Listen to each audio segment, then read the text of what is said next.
Willkommen zum Retro Newsflash. Kurz und knackig. News aus der Szene vom C64 und Amiga. Für euch zusammengefasst jeden Samstag hier zum Reinschauen. Be there or be square. Ja, wir kommen zum ersten Titel für heute. Es gibt zur Abwechslung mal was Neues für den Commodore C128. Das Projekt heißt Crawl 128. Erdacht und programmiert wurde es von Goodwell vom YouTube-Kanal The 8-Bit Theory. Entstanden ist das Projekt im Rahmen des Dungeon Crawler Game Jam 2025. Die maßgebliche Vorgabe bei diesem Jam ist, dass man sich in Ego-Perspektive durch einen Dungeon bewegen muss. Das Projekt muss innerhalb von 10 Tagen fertig sein.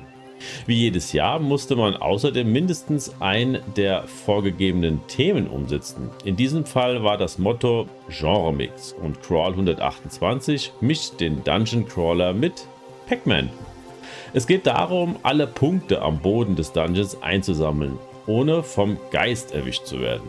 Eine ganz einfache Kampfmechanik ist implementiert. Man kann den Geist angreifen und auch besiegen.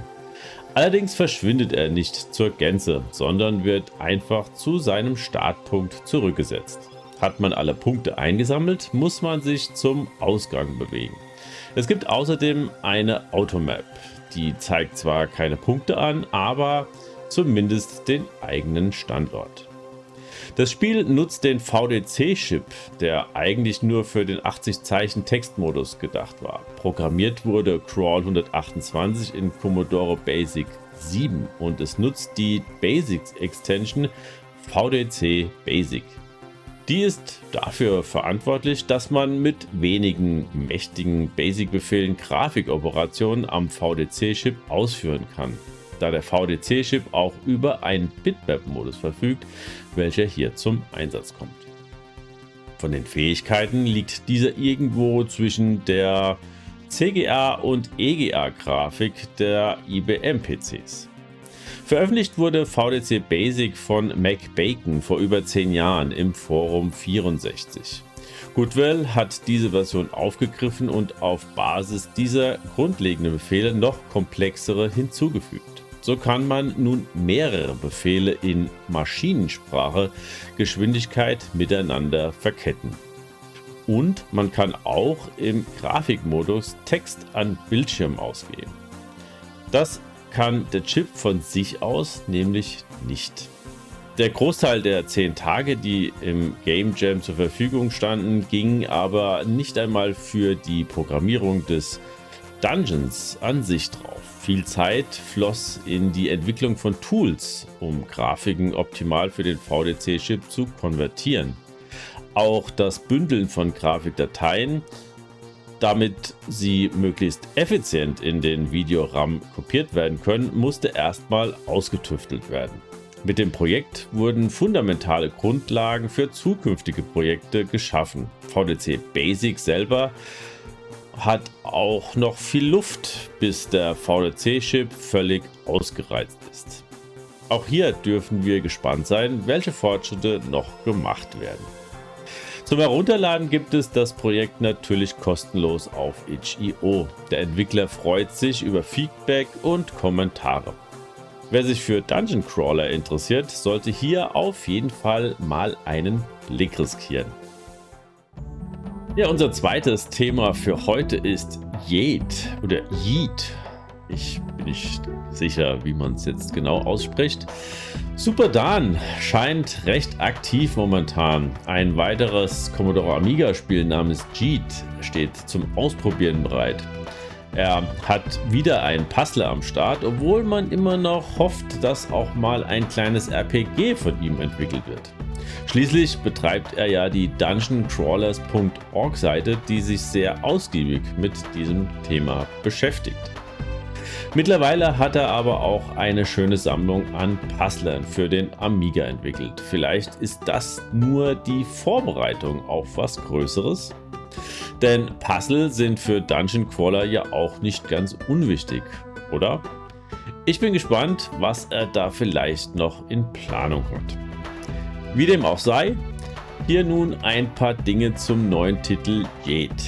In Nornheim werden Konflikte nicht mit Schwert und Schild, sondern mit Runen beigelegt. Nur ein wahrer Runenmeister kann das Volk führen und beschützen.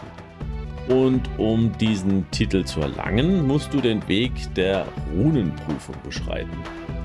Du reist durch die Region und besuchst Dörfer und andere Orte, an denen Runenmeister ihre Herausforderungen vorbereitet haben. Ja, jedes Rätsel wird komplexer und stellt deine Fähigkeiten auf die Probe. Vorausschauend zu denken und die richtige Zugfolge zu finden, ist das Motto. Um ein Rätsel zu lösen, musst du Runen vom Rand schieben, bis nur noch eine übrig ist. Anfangs erscheint es einfach, doch jeder Schritt muss geplant werden. Ein falscher Stoß und das Brett kann dich gefangen halten.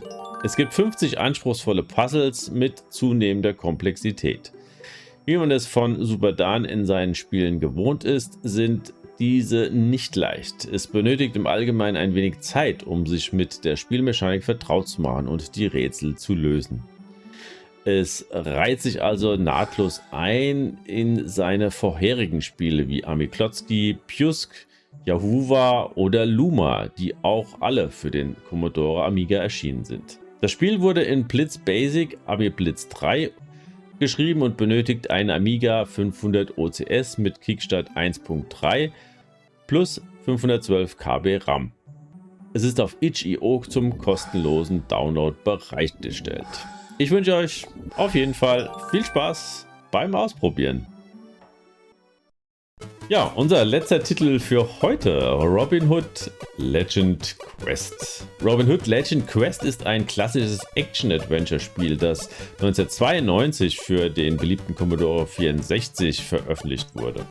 Es wurde von Codemasters entwickelt und von High-Tech Software veröffentlicht. Das Spiel basiert auf der legendären Geschichte von Robin Hood und seiner Bande von Merrymen, die im mittelalterlichen England die Reichen bestehlen und den Armen geben. Es kombiniert Elemente aus Plattform, Rätsel und Kampfspiel, um ein fesselndes und spannendes Spielerlebnis zu schaffen. Das Spiel stellt den Spielern den Helden der Geschichte Robin Hood vor, der durch verschiedene Level reisen muss, um seine geliebte Maid Marian aus den Fängen des bösen Sheriffs von Nottingham zu retten.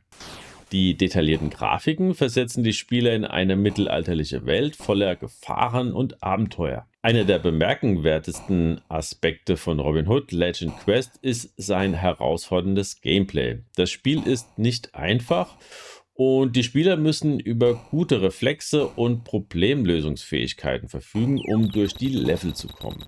Das Spiel ist in 4 verschiedene Kapitel unterteilt, jedes mit seinem eigenen einzigartigen Herausforderungen und Hindernissen. Robin Hood muss gefährliche Landschaften durchqueren, gegen Feinde kämpfen und Rätsel lösen, um das Ende jedes Levels zu erreichen und schließlich Maid Marian zu retten.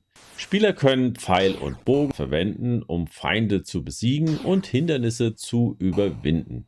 Du kannst Schätze sammeln, die in den Leveln verstreut sind, um deine Punktzahl zu erhöhen. Das Spiel hat auch versteckte Bonuslevel und Geheimnisse, die für die Spieler eine zusätzliche Ebene der Spannung und des Wiederspielwerts bieten. Neben seinem herausfordernden Gameplay und der packenden Handlung erhielt Robin Hood Legend Quest auch Kritikerlob für seine schöne Grafik und sein Sounddesign.